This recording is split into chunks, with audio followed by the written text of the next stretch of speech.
Wilson, we're talking movies this morning. Why? Because the weekend is upon us and you definitely want to find out what's breaking in box office, what's going on and what movies that you can watch. We're definitely the right crew for you to look out for exactly what you want. Hi, how are you doing? I'm good. I know it's pretty cold out there. Oh, it's pretty cold. It's and pretty raining. Cold. Exactly, yeah. And I'm glad that you made it almost safe and dry. Well, I'm very happy to do that as well. Okay. Yeah. So the weekend, I mean, the year started off on, I think, a very good note. We had Breaking Dawn, we've had The Hobbit, we had very much anticipated movies lined up, you know, for the year, at least for the beginning of the year, which I think is a thumbs up for the industry, I would say. Actually, yeah, it is, because you find that usually at the end of the year in December, they're supposed to give you movies that will take you to the start of January, because most of the blockbusters come out towards the summer. Yeah. Okay. January, February is a bit of a dry spell. Okay, yes. Depending. That's why you find that most of the most anticipated movies are coming out from, I think, March onwards towards the summer. Towards the summer. Yeah. Okay. I think the movie that everyone was waiting for, at least for the final part, was Twilight. And we take a look at what it was in the beginning when Twilight had just started, when we watched the very first scene of Twilight. We're going to take a look at the very first trailer. We'll take it back in time and bring you forward.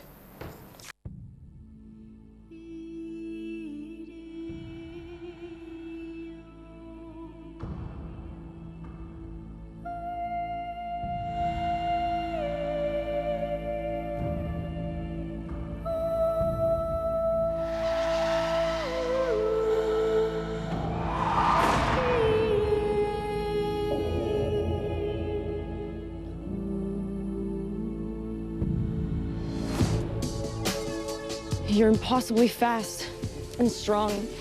You gotta give me some answers. I'd rather hear your theories.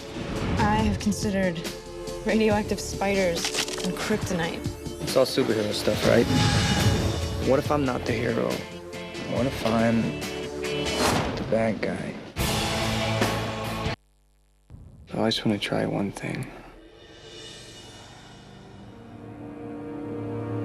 Don't know how long I've waited for you. What is going on? Security guard at the mill got killed by some kind of animal. An animal? My family, we're different from others of our kind. You brought a snack. What, nobody's coming after me? The hunt is his obsession. He's never gonna stop. I'd rather die than to stay away from you. He's got unparalleled senses, absolutely lethal. I'll do whatever it takes to make you safe again.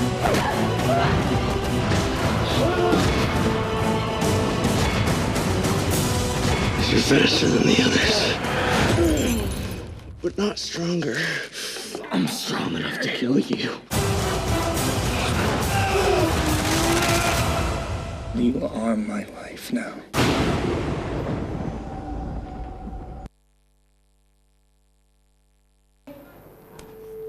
That's what we had in the very beginning. I remember everyone was like, oh my God. I think that was 2009? Yes, yeah, 2009. Yeah. And it's 3 years down the road. And finally, on the 24th of December, right? That's when just about, at least the movie came to almost, we were expecting it in Uganda.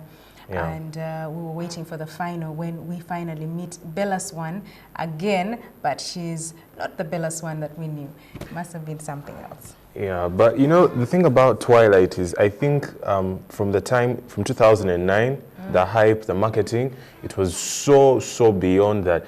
Down here, we were looking forward to it at the same time. But my only issue probably with Twilight was, you know, pulling off sequels is something very tricky. Yes. Okay, sometimes you could make sequels and you could love the first one and then not love the ones that are coming in. True, but maybe because I find that I would prefer maybe to read the book. Yes. Than the sequels that came along from, I think, from the Twilight and the Twilight Saga, then Breaking Dawn Part 1, then Breaking Dawn Part 2. So yeah, I know you talk about the books were a big hit, but when I read the books, I said it was amateur writing and I could not go any further. I was thinking, all those 300 and some pages, really, for 4 books, a trilogy?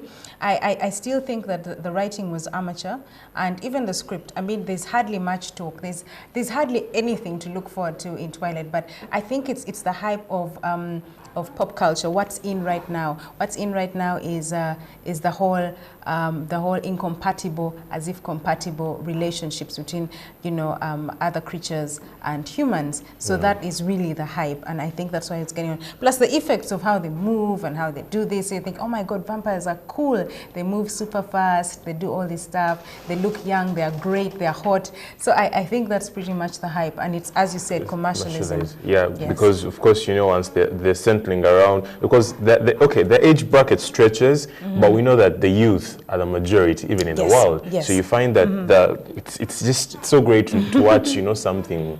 Yes, age bracket exactly, like something in that bracket. So basically, the last part is she gave birth to Resmi. What's her name? Bella gets married. She gives birth to Resmi, and then she can't sustain it, and she dies. But then she has to be resurrected, and then she's turned into a vampire. But now they have to protect this child from false allegations that would probably put the family before the council of vampires. The Voltaire. Yeah, the Voltaire. So that's pretty much what Twilight Breaking Dawn Part 2 is about. We're looking at how much a mother's love will protect her own child. I think it has a lot of that, a fierce protection of a mother and her child and all that. But so many people have said, well, we'll finally come to the end of it. That's what we're looking forward to. Not necessarily that it was a great movie, but that it had that thing. It kept us going. Yeah, and I feel that it had to come to an end, because if we wake up and there's Breaking Dawn Part 3 now, that would just be...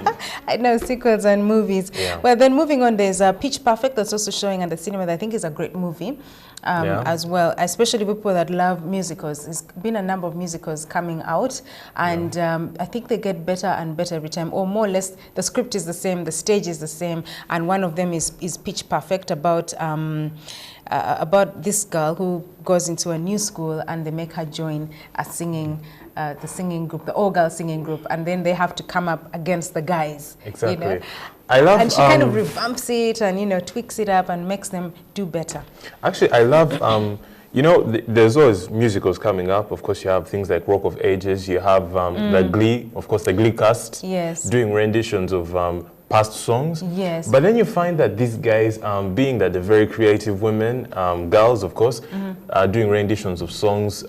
Especially, there's one they did called. There's one they did called. They did "This Is How We Do It." Exactly. And the number of songs was interesting. Okay, which is a good thing. Yeah, and it's girls doing them, and I think that the way they do them is it's not that they're trying to copy paste. They're actually trying to reinvent the wheel, which sounds really, really good. Did you see when they were doing David Guetta's Titanium? I don't think I saw that one. It was good. It was really good. It was really good. Yeah. Well, and then what about for the cast? Did you think that the cast was strong enough to carry the story? Well, I think the cast was good. Anna Kendrick, very good, very good. She's a very good actress, young, she has a promising career. Yes. Rebel Wilson, of course, they had to put her there. The comedy with her is just, it's off the chain, very good. Yeah, so I think they kind of pulled it off, because the guy behind this movie is the guy behind movies such as Step Up. Yeah, Step Up. Step Up Revolution was, I thought it was good. I thought the dance design was amazing. If you remember Hairspray. Yes, Hairspray. Exactly, so such musicals, the same director. So definitely it had to kind of get into this. Exactly. Yeah. Yep. So that's it, and we hope that it's also something that you can look out for, because it's one of the hot movies around. Now, Jack Reacher is another one, at least for action fans. Many people I know love some action now and again, and Jack Reacher is one of those probably all-time action thing is. But looking at 2013, 2012, 2013, movies have, even though it's action about gangbangs and dealers and police and cops and stuff, there's a way in which they just add a bit more to them. The design, the visual effect, the sound, and everything is kind of pitched up a bit. So Jack Reacher is another one. I keep asking, who in the world is Jack Reacher? Well, Jack Reacher is... in the story, you'd find that Jack Reacher, because I don't want to ruin it for the viewers, but Jack Reacher is one of those guys that is on the mission to try and find out why one guy was set up. Okay. So he has to go through a lot. But you find that these days, when it comes to movies that in Hollywood is now very keen on investment. Yes. If you're going to take to them a project, it has to be sounding. It has to be a project that can make past the budget money. Okay. Because some projects could take up to $100 million, but would end up making just $40 million, which is a bad investment. So now they take on a project, they craft it, they amplify it, okay, to make sure it's suitable to break borders. Even by the time it reaches Africa, it should be willing to make money throughout the theaters and the cinemas. Okay. So I think Tom Cruise, he has had a good year so far. You know, it's amazing. I'm thinking Tom Cruise again. Wow, and he doesn't change. He doesn't really age badly. He doesn't age a bit. So that's who he is. He's the protagonist, and apparently this book, it's taken off a fiction. Jack Reacher is basically a fictional character of a series of books by a British author called Jim Grant, and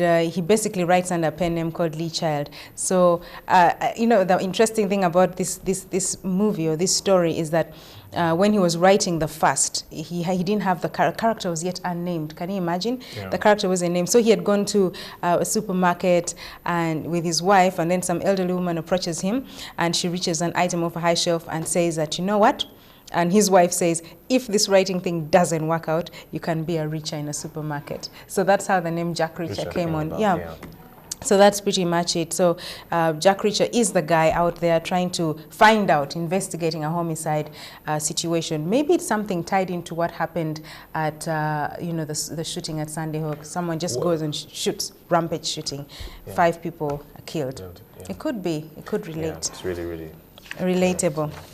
Yeah, and I think for many people, despite the fact that you'll have a bit of horror, a bit of fantasy, a bit of action, I think people like to have a bit of animation as well, and that's what we have in Hotel Transylvania. I actually saw that one, and I thought it was okay. I was dying to watch it the time I saw the trailer. So Hotel Transylvania is it's a sweet movie. Adam Sandler, if you know Adam Sandler is in the back of it, then you know it's nice. Well, sweet as in it's funny. I haven't watched it yet, but I feel that, of course, I read about it. When I heard that Adam Sandler is behind it, I knew this was going to be a funny one. It's going to be a comedy. Yes, it though had to be I don't know whether it's friendly. It's child friendly, because you know, when we buy some of these movies, we have to, of course, take kids and so that they could watch them. But I'm not really sure if it's friendly, because I've watched very many comedies of Adam Sandler. And they're not exactly child-friendly. Yeah. For me, it's more than that. I think that we have the misconception that, you know, every cartoon is child-friendly, and I don't think so. I don't think Shrek is child-friendly, for example. And if anything, yes, children can watch it, but it's got very adult jokes, very adult humor, and even the happenings. If anything, my dad actually loved Shrek. You see, so I was thinking, why this guy doesn't watch cartoons? So by the time, that means that it's meant for an older audience. Just as much as I thought this particular movie was also meant for, if anything, meant for teenagers up. You know, because there's some sexual connotations to it. There's a bit of slight language, and it's scary for children. You know, it is scary, but it's extremely funny. Is it rated? I think it is, and I think it's pretty nice. I honestly think it was a good attempt, although they tried to cram too much into it, which I thought wasn't good either, because the story doesn't seem to get off. I don't find that there's an attraction between Mavis and Dracula and the boy that's coming, you know, the human boy that's coming, and he's in love with Dracula's daughter. There's a way in which the connection is not really there. It was as if they just tried to fit it up. And I think that the space is too small. The hotel in itself, it's just something very suffocating about. Do you think it was a rush project? I thought like the studio was behind schedule, and they were trying to outcompete probably a movie that was coming out at the same time. Well, I don't know if I would say that, but I would say that it felt a bit muddled up. It felt a bit muddled up for, I guess they were trying to say, okay, fine, because cartoons are about an hour and 30 minutes long, let's keep it. I think they could have stretched it a bit. They could have, there's so much humor going on that it covered up for a lot of the spaces, which for me was the underlying story. So. All right, very quickly, a scale of 1 to 10. Yeah, where would I place it? Yeah.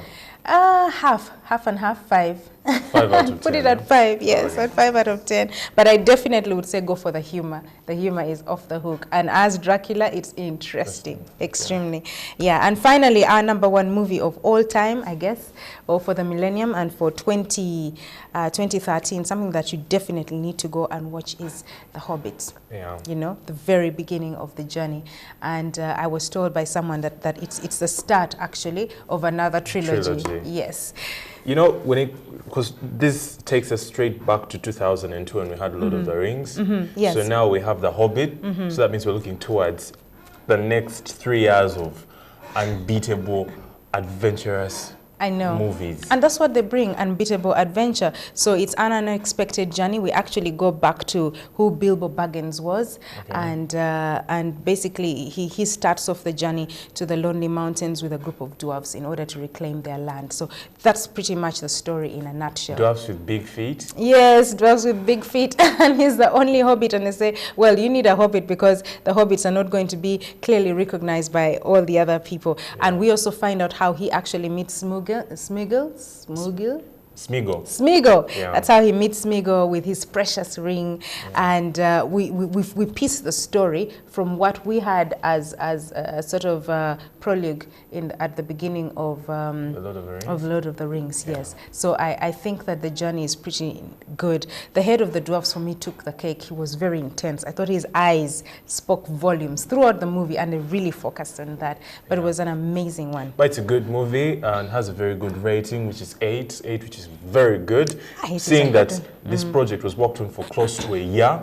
Okay, film shooting, they had to go to different places, Ireland because of the scenery and all that. And of course, Peter Jackson being behind it, same guy who worked on the cast of Lord of the Rings. Yes. So you clearly see good work from there. Yeah, good work. Definitely. So I highly recommend you have to go watch The Hobbit. It's a good movie. It's a good movie. Yeah. Well, let's take a look at the trailer just so you can taste just the tip of the iceberg of what exactly you'd be missing out if you didn't watch The Hobbit.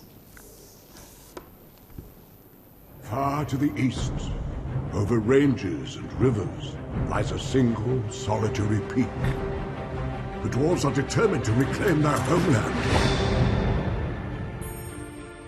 I like visitors as much as the next hobbit.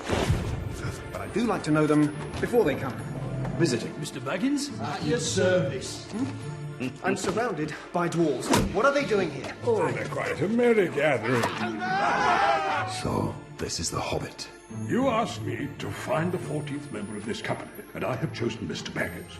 Me? No. Hobbits can pass unseen by most if they choose, which gives us a distinct advantage. We will seize this chance to take back Erebor! Here, Mr. Bilbo! Where are you off to? I'm going on an adventure! Mithrandir, why the halfling? Why Bilbo Baggins? Perhaps it is because I'm afraid. And it gives me courage. So this is your purpose, to enter the mountain? What of it? There are some who would not deem it wise. A dark path has found a way back into the world. Why don't we have a game of riddles? And if it loses, what then? Well, if it loses precious, then we eat it. If Baggins loses, we eat it whole. Fair enough.